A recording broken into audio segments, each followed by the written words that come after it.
Hai kawan Jo, ketemu lagi nih sama aku Willy di Jelajah Desa Wisata. Desa Cisande ini letaknya di Kecamatan Cicantayan, Kabupaten Sukabumi. Areanya didominasi persawahan yang sukses ngingetin aku sama kampung halaman. Mari kita isi dengan batu belimbing. Pak Ali minta huruf apa? Ih, lucu-lucu banget ya mereka. Sebelum lanjut, kita isi perut dulu. Enggak jauh dari desa, kita menuju alun-alun Cisaat. Di deket situ udah ada mie kocok Bang Ewok nih. Yuk kita coba.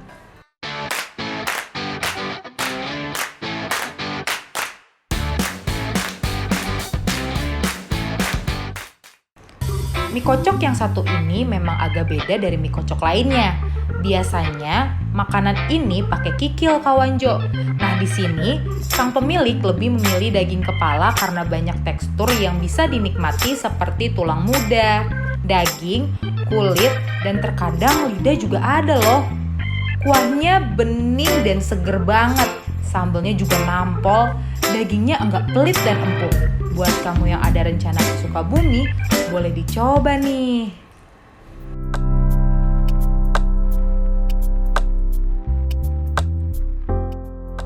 Yap, balik lagi ke Desa Wisata Cisande nih kawan Jo. Tadi itu aku ikutan kegiatan anak-anak yang tinggal di Desa Cisande. Jadi mereka lagi bermain dan belajar bersama kakak-kakak Vanguard Desa Wisata Pigijo yang merupakan peserta magang Merdeka. Seru deh main dan bercanda sama mereka, walaupun kondisinya hujan lebat, suasananya tetap hangat. Siapa sih yang gak luluh lihat senyum tulus mereka?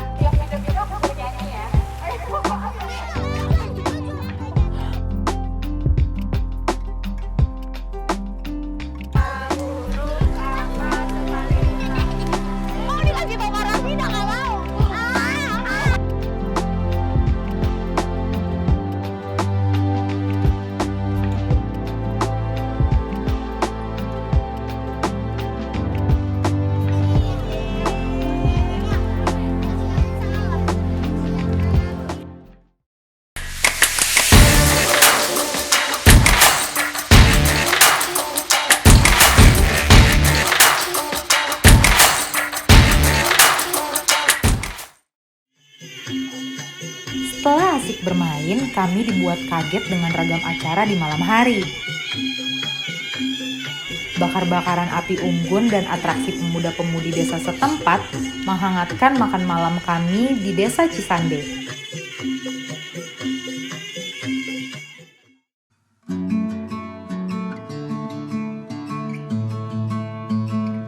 Sayang, keceriaan ini tak berlangsung lama. Kami harus istirahat mempersiapkan diri untuk trekking ke Puncak Cemara keesokan harinya.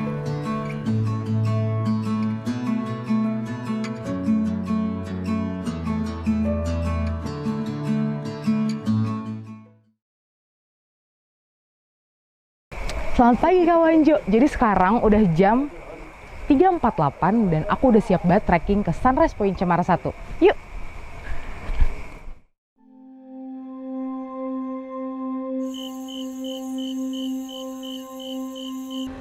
Untuk sampai ke Puncak Cemara 1, kita membutuhkan waktu sekitar 1-1,5 jam.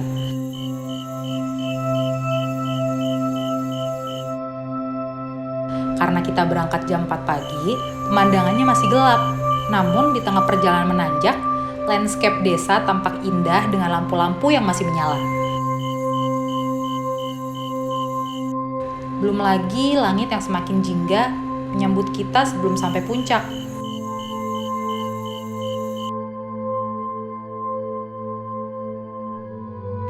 Sesampainya di puncak, udara dingin menerpa dan sekeliling mulai nampak diterangi sang surya.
Setelah healing sejenak, kami pun kembali ke desa. Di perjalanan pulang, kami disuguhkan hamparan pemandangan desa dari atas bukit.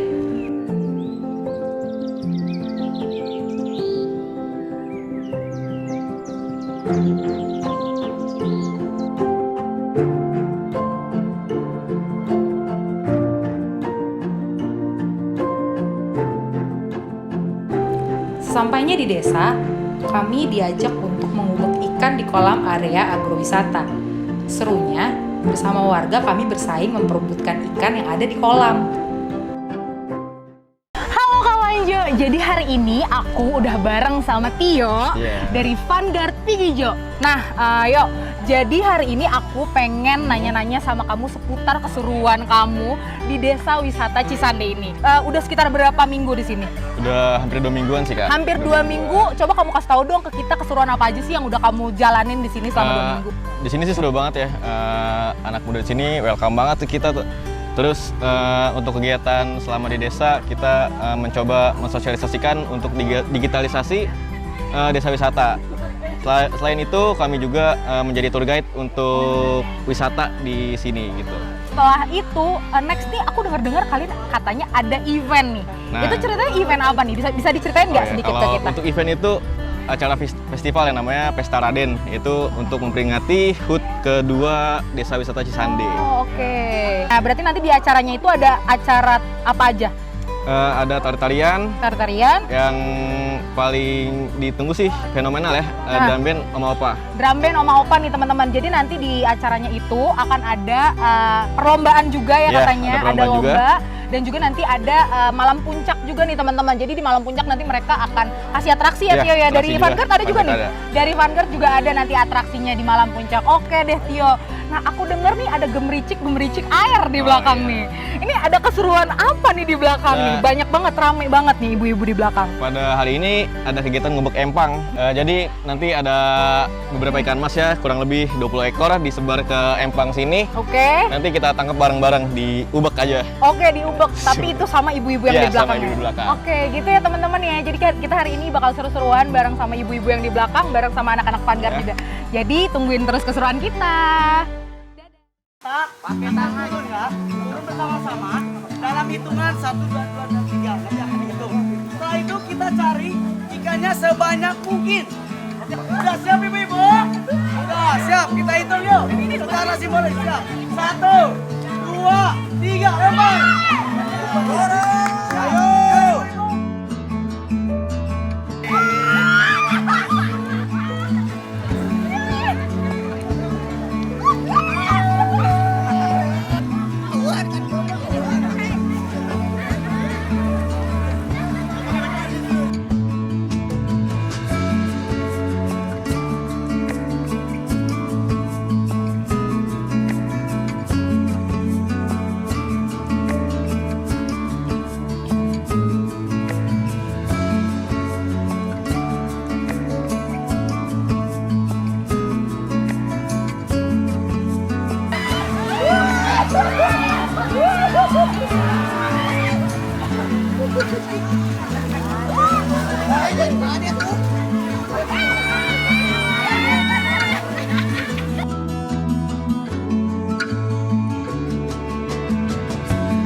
Kepleset, jatuh, basah, menjadi canda tawa bahagia kami saat itu. Wah, seru banget.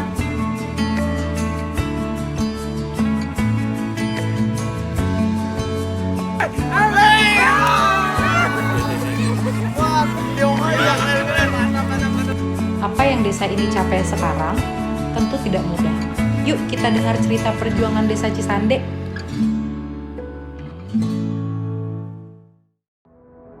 Kita awalnya hanya membentuk kelompok usaha gitu kan, kelompok usaha budidaya ikan lele, kemudian usaha pertanian. Jadi nggak sengaja kebayang wisata gitu. Tapi ya ini menjadi tanggung jawab kita ya sebagai inisiator di sini.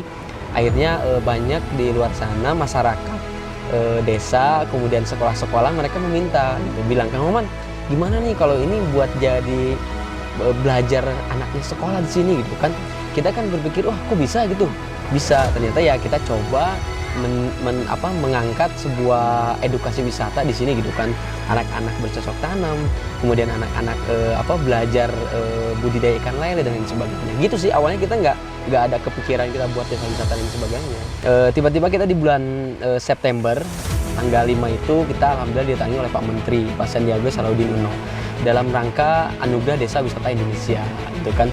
Nah di sana itu momentum yang sangat luar biasa tuh Mbak gitu kan, sehingga motivasi teman-teman pengurus yang tadinya mereka biasa-biasa aja gitu, nggak ada greget untuk semakin besar gitu kan, ini mereka itu di sana itu sebelum Pak Menteri datang itu biasa-biasa aja tuh.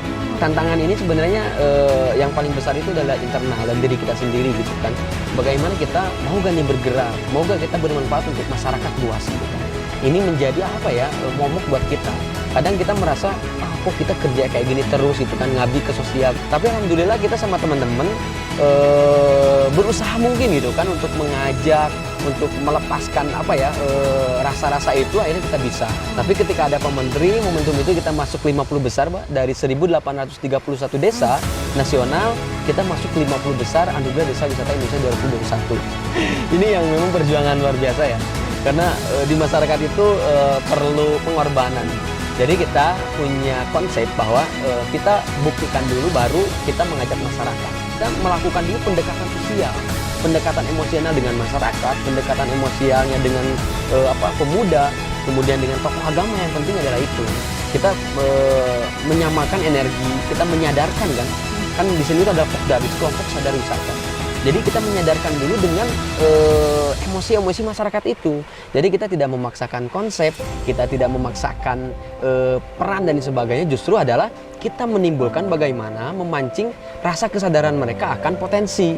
Baik itu potensi alam, baik itu potensi manusianya itu sendiri. Setiap masalah itu kita jadikan sebuah pendewasaan untuk kita, Mbak. Walaupun memang pro kontra di masyarakat itu ada, tapi kita sama teman-teman, yuk kita kan niat kita berbuat baik untuk orang lain, kita menciptakan lapangan pekerjaan untuk orang lain, kita menebar kebaikan-kebaikan gitu kan. Akhirnya teman-teman juga tambah semangat tuh. Dan yang paling terpenting semangat teman-teman di sini adalah mereka keuntungan dari kegiatan wisata ini mereka menyisihkan 10% tuh Mbak untuk anak yatim, kemudian untuk guru ngaji gitu kan. Dan mungkin ini menjadi motivasi spiritual.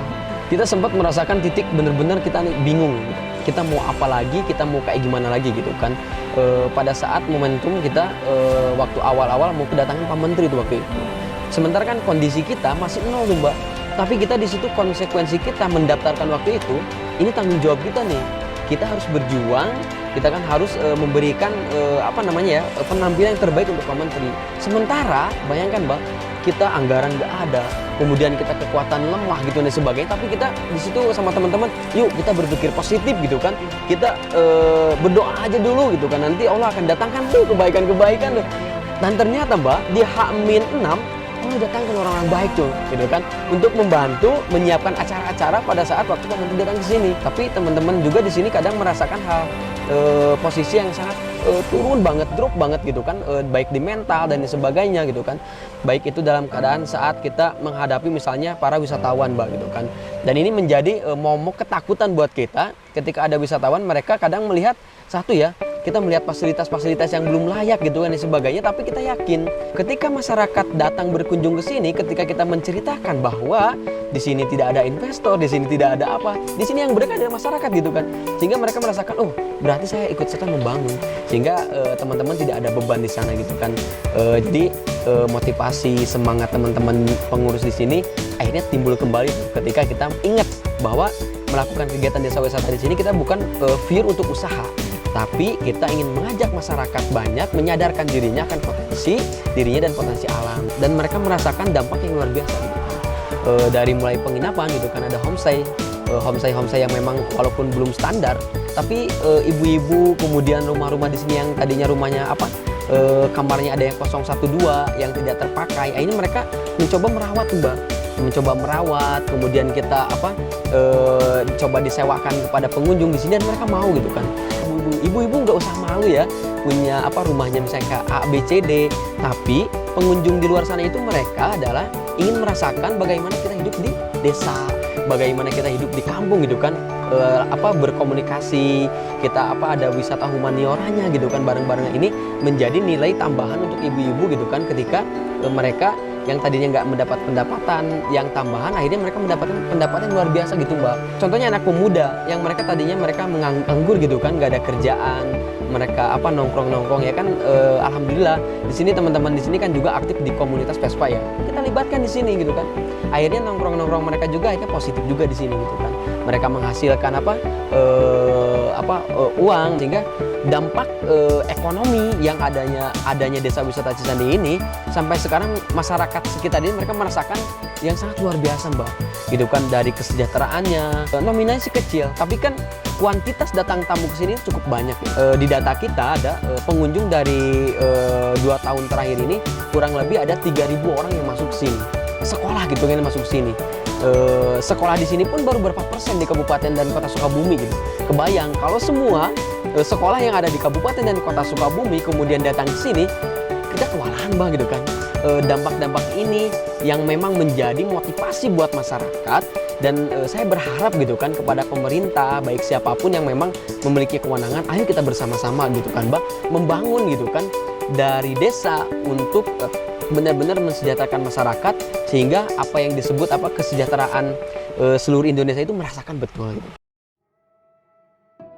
Seperti halnya di Sumatera Barat, penjelajahanku di Jawa Barat juga mendapat kehangatan yang sama. Kehangatan khas desa yang tak tergantikan.